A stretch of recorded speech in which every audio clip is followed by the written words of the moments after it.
I have been really trying to grow up. I am 23, but how is it that I still look like I'm in high school and people have asked me what grade I'm in? Even though I haven't really changed physically, I feel like, especially in this last year since I've graduated college, I feel like I've changed emotionally and mentally a lot. And there are a lot of factors for that. I think when you've been thrown into adulthood, as many of us are, it can be really challenging. So hello, my name is Sue. I graduated college in the May of 2020, and I'm struggling to be an adult and working my way through corporate life. Today I want to discuss 9 things that I've learned in my post-grad adulting life. So the first thing is food. I love food and I've always loved trying new restaurants and creating home-cooked meals. The problem is that I didn't realize that when you're an adult, it's quite stressful to come up with 3 meals a day every day. And the thought of doing that for the rest of my life is just exhausting. And it might be because I'm a really indecisive person as it is, but when I can't think of what to eat, I end up probably eating nothing, or I'll end up having like a PB&J when I could have been cooking something for real. I value the kinds of foods that I put into my body, and I have a lot of pleasure in eating, but for whatever reason, it's just so stressful to come up with a scheduled meal plan for myself for a day, let alone a week or a month. Number 2 is doing what you want. Remember when you were a kid, you might have said something ridiculous like, I'm going to eat ice cream for every meal when I grow up. And the thing about adulthood is you can actually do that. You have your own bank account, you can go to the grocery store and buy ice cream for every meal. I remember once when I was in college, I was feeling really down and I had to make dinner and I didn't know what to do.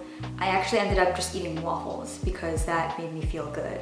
And I think as a child, I was told somewhere along the way that waffles don't constitute dinner, but why not? I have an example of this.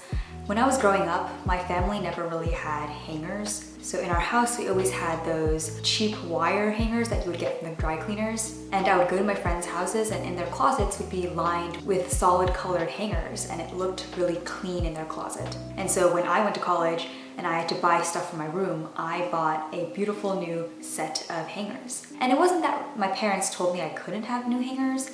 It's just that we never did it, so I never felt inclined to ask them for hangers because it felt ridiculous. But when you have that sort of freedom to choose your own things, you can really do anything.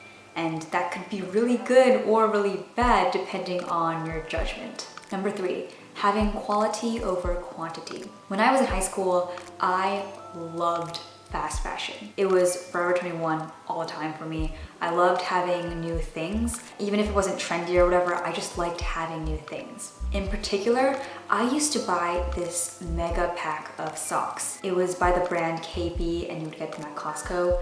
They were super cheap and they would get holes in the toes and the elastic around the ankle would stretch out and I would lose them all the time from, going to gym in high school. Recently, I started buying Bombas socks, which are a lot more expensive. In fact, the pack that I would buy at Costco probably cost the same amount as buying 1 pair of these Bombas socks. But once I started wearing these socks, I started caring for them a lot more. I would be careful about putting both of them in the washing machine and the dryer and making sure I didn't wear them out. These socks lasted a lot longer for 2 reasons. 1, because they were higher quality, and 2, because I knew that I was paying more for them, so I ended up taking good care of them. And that's part of the reason why I understand the hype around luxury items. When you know that you've bought something really nice, you end up taking really good care of it. The caveat here is that you should only buy the things that are expensive if you know you're going to take good care of them. So I, for instance, would never really buy luxury shoes. And the reason for that is I always scuff the toes and I step in a lot of gross things all the time for some reason. So I would never put that money into designer shoes. I like shoes that are durable or that aren't that expensive. And in general, I'm just over having a million things. I know that I still have a lot of stuff and I really still enjoy shopping, but it's just not the same as it was back then for me where I needed to have new things all the time. Now I really just value buying a nicer thing and not having to switch it out as often. Number 4, people advance in life at different speeds. So I'm 23 and I know people that are married, who have PhDs, who have kids, who are buying houses, who have their own companies, and I am not doing any of those things. At first, I was really quick to compare myself. This person is making so much money, and this person, has a family, and where am I on that scale? Does it mean that I'm slower than them? No, I'm doing things very differently. In fact, I don't want to have my PhD right now. I don't want to have a kid right now. I have this need to compare myself consistently, and I think a lot of people do too. The trick here is to congratulate other people for their accomplishments, but know that their lifestyle isn't necessarily the one that you have to set for yourself.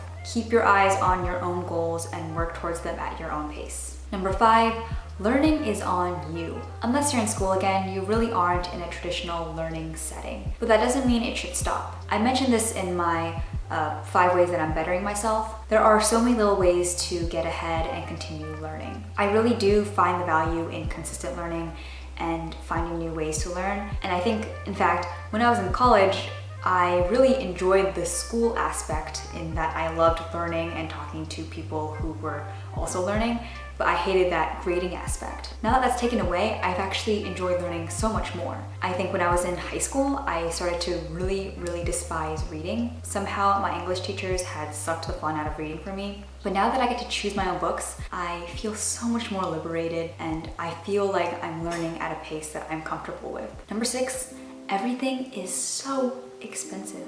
And I mean that from food to furniture to transportation. Everything is just overpriced. I think I learned this when I was in college. I first recognized that pads were really expensive, and when you're making your own money, you recognize really the true value. And there should be a better way for teenagers to learn this. Somehow I avoided that and didn't really learn that until I graduated college. But kale is so expensive, and having a checked bag on a plane is so expensive. I was looking at my budget the other day, and I saw a lamp that I wanted to buy, and I realized, why is that so expensive? I'm just trying to see in the dark. And these are things that I genuinely need, like a laptop charger or a trash can, but they're all so expensive. And you know what? The worst culprit of all of this are rugs. Why the fuck are rugs so expensive? Number 7, speaking of money, this is kind of a given. Financial stuff. This is what a lot of people benchmark as the real adulthood.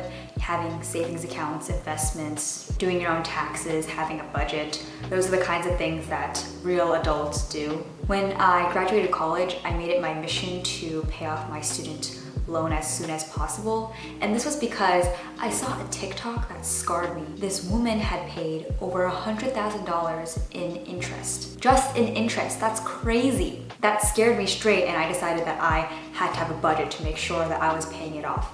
And I did end up paying it off in 1 year, which is a whole other story. But having a budget and tracking that was really important for me. And it really changed the way I look at money and how I use and value it. All the little decisions that we make with money can have a really big impact. So making sure that we understand how it works is something that we have to kind of learn on our own. Number 8, sleep is so precious. And I've always kind of known this. When I was in college and high school, I was never the kind of student who would stay up all night to study for exams. I knew that I needed like 8 hours of sleep. But I think people focus too much on the hours of sleep. I also learned to value, now as an adult, the other things related to sleep. So buying a nice mattress was important to me, having nice sheets, having nice pillows, pajamas, and having great blinds that cover the window, having a night routine, having a morning routine. These were all things that I've come to associate with good sleep. For whatever reason, when you're an adult, if you sleep in the wrong position, you have a bad week. I don't know what the science is behind that, but sleep is so important, and making sure that every aspect of sleep is good is something that I am really pushing for myself and the people around me. Number 9, work is what you make of it. For American people, their job is like a third of their personality, if not more. I remember when I was younger, I had said to myself, I'm not gonna be one of those people. But then the other day I realized I am one of those people. I really think it's a privilege to be able to work as much or as little as you want. And if you have that privilege, I think it's important to work the amount that you actually want. And I think this goes back to comparing yourself with other people. You see other workaholics developed from hustle culture, and we think that we should be working that hard too. Somehow, inadvertently, by them pushing themselves forward, you feel that pressure. But I think it's important to recognize that your work is connected to you and you alone. Work doesn't have to be everything if you don't want it to be. So that's all 9 of the things that I learned sort of in my 1 year of adulthood, if you will. I got inspiration to make this video from Natalie. She makes videos every year of what she learned on her birthday. Every time I have to do something new, I get a lot of anxiety, and this year has been full of new things for me, and I know that the next year will be full of a whole new set of new things. So I'm looking forward to hopefully being less anxious about trying new things, because I've grown a lot in this last year, and I'm hoping that a year from now I look back at this and realize that I've grown somehow even more. Thank you guys for watching. I'm looking forward to my journey, and I hope you guys are too. I'll see you guys in the next one.